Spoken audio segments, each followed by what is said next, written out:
वार्षिक उत्सवमा तपाईँले के भनिदिनु पर्यो? एउटा कविता जाओस् ल। एउटा कविता भने हामी दुईजना हेरेर एउटा कविता भनिदिनु पर्यो। पक्कै पनि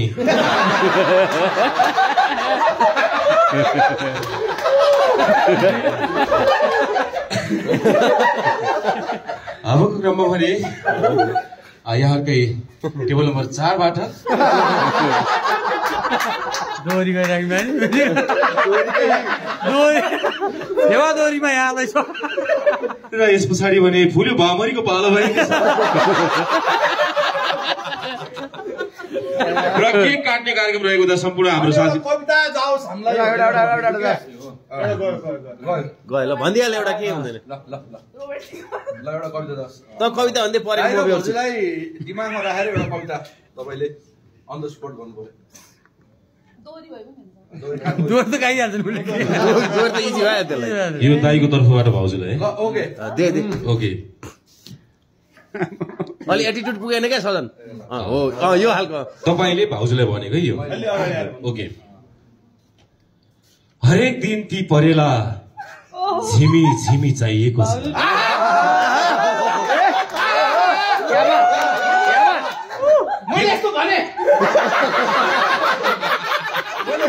तपाईले भाउजूलाई त्यसो भन्नुभयो।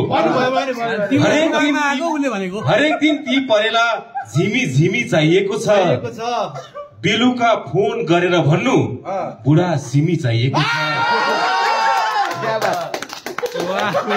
टेबल नम्बर 10 बाट 1 कमेडी नाइटमा भनेको होइन।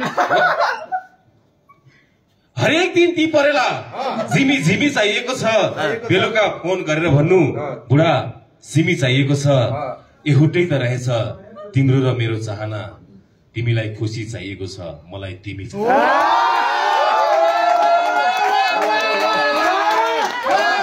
टेबल नम्बर 15 बाट 1505 रुपियाँ प्रदान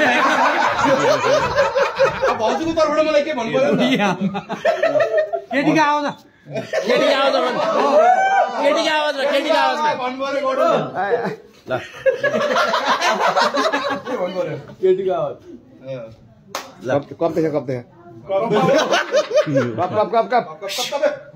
बरु केटीको आवाज हेलो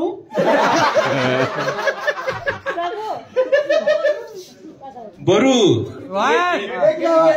माफ पाऊ यो टेक्निकल प्रब्लमलाई बरु राति नआएर तिमी बिहान आए पनि हुन्छ एटीएम घरमै छोडेर गए पनि हुन्छ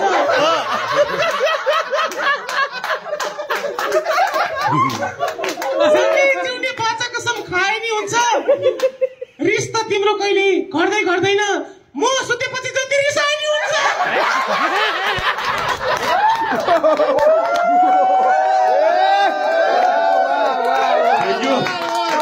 थ्याङ्क यू। अब केक काट्ने कार्यक्रम छ बच्चाहरू सहित विशाल भण्डारीजी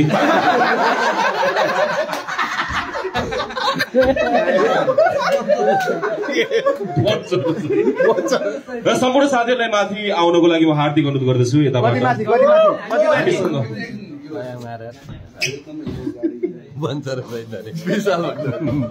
हाम्रो मेन गेटमा 215 नम्बरको रातो गाडीले बाटो छ कि हुँदा गाडी कसको हटाइदिनु होला? सुमन दाई गएर गाडी हटाइदिनु होला। यसै गरी 9 वर्षीय गौगोरो बडाको सुजन चापाकै नाम गरेको बच्चा विगत 37 मिनटदेखि हराइरहेको हुँदा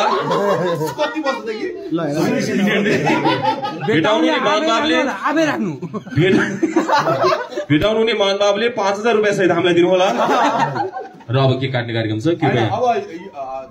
यो अब यहाँ 3टा जिम्मेवारी भयो 4वटा भनौँ न एउटा दिँदाखेरि पनि यो म जिम्मेवारी बाँडफाँड गर्न चाहन्छु। यो अब पड्काइरहने मान्छे चाहिँ हाम्रो जयरामजी यो पड्काइरहने चाहिँ म उहाँलाई पड्काइरहने हवा दिन्छु। अब जलाइरहने मान्छे जलाइरहने भान्जा भन्छ जलाइरहने अब उडाइरहने भनेको मेरो भाइ आइसक्यो भाइलाई दिन चाहन्छु। ल र बाँकी सबै 1500 जना माथि आउनुहोस्। ल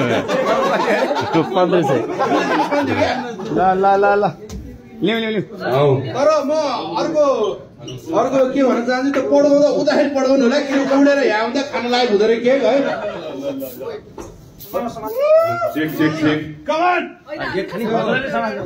सबैजनाले स्कुलमा बनाऊ ह्याप्पी एनिभर्सरी दुईले सँगै सनी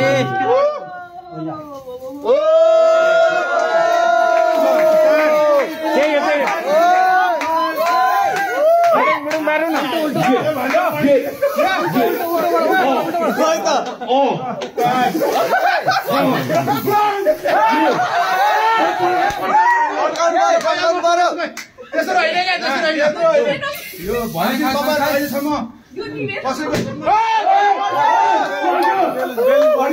त्यही हो कि खोलेर पड्काउनु खोलेर कसैको जन्मदिनमा खानु भएको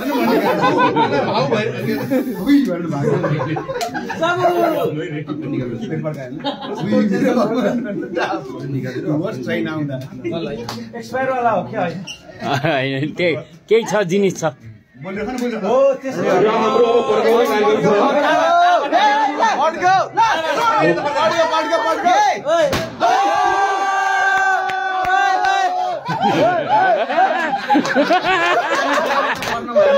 जयरामजीले राम्रो पड्काउनु भयो 16 वर्षे उमेरैमा मै पनि जिर्के हुँदो अहिले पो बुढो भयो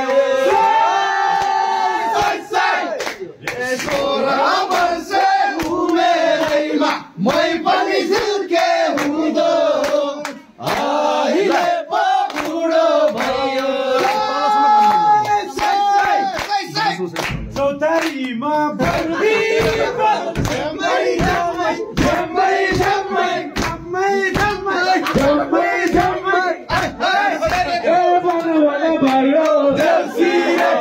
राम्ररी भोनो है सुर्बीलाई भोनो है भन न भन है टिप्नो बाटो है लड्दर भन्दै है आएको हामी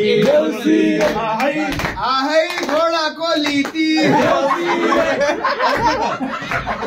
तिथि र मिति ए मिलाएर हामी ए एनिभर्सरी मनाउन आहै मार्सीको आँगन आहै लचकेमा लचक्यो ए लचकेमा लचक्यो आहै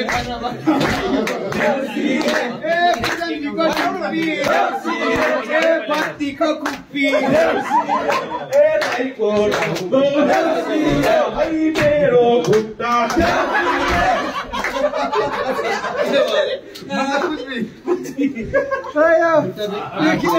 झिम झिम सानो नजिम्काउ परेली दुःखै हुन्छु म यो नानीको परेली झिम झिम यो परेली झिम झिम मलाई छोडी सारा जिन्दगीको या विश्वास मोबाइल सेन्टर या